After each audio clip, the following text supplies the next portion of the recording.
Pagka sumusunod ka sa Kanya, pinakikinggan ka niya. Ano man ang iyong ipanalangin, pinapakinggan niya. Huwag ka lang hihingi ng masama. Pagka mabuti, bibigay niya. 5:14 ng unang buwan. At ito ang nasa ating pagkakatiwala sa Kanya, na kung tayo'y humingi ng anumang bagay na ayon sa Kanyang kalooban, ay dinidinig tayo niya. Pinapakinggan ka pag humihingi ka ng bagay ayon sa Kanyang kalooban at gumaganap ka ng Kanyang kalooban. Kaya, bawa, mahal mo asawa mo, inaakay mo mga anak mo, mahal mo kapwa mo tao, mahal mo yung mga mahihirap, tinutulungan mo yung dapat tulungan, na yun ang ginagawa ng dating daan eh. Tinuturo ko sa mga kapatid dito eh. Yung tayong libreng eskwela, walang bayad ang eskwela natin hanggang kolehiyo. Pati uniforme, pati pagkain meron. Mga hindi makapag-aral, nakakapag-aral sa atin.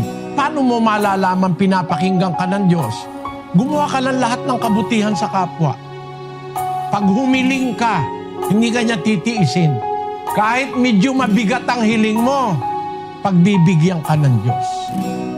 Papakinggan ka niya.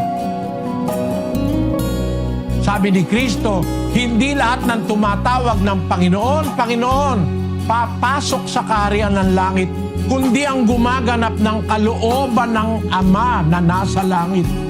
Para tayo makatiyak, kailangan tiyak natin ang ginaganap natin, kalooban ng Diyos. Kalooban ng Diyos para sa asawa. Sabi ng Diyos, iibigin mo ang iyong asawa, lalaki, gaya ng iyong sariling katawan. Huwag kang maging malupit sa asawa. Huwag kang maging mapait sa kanya. Magtapat ka sa kanya sa lahat ng araw ng buhay mo.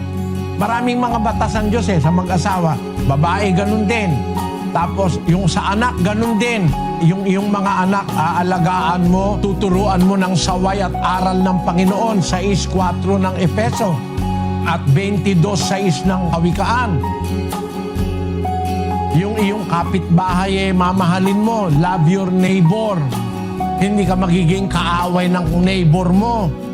Maraming aral ng Diyos na nababasa sa Biblia. Gaganapin mo yon, kapatid. Pag ginaganap mo yon, pag nanalangin ka, natutuwa ang Diyos sa'yo.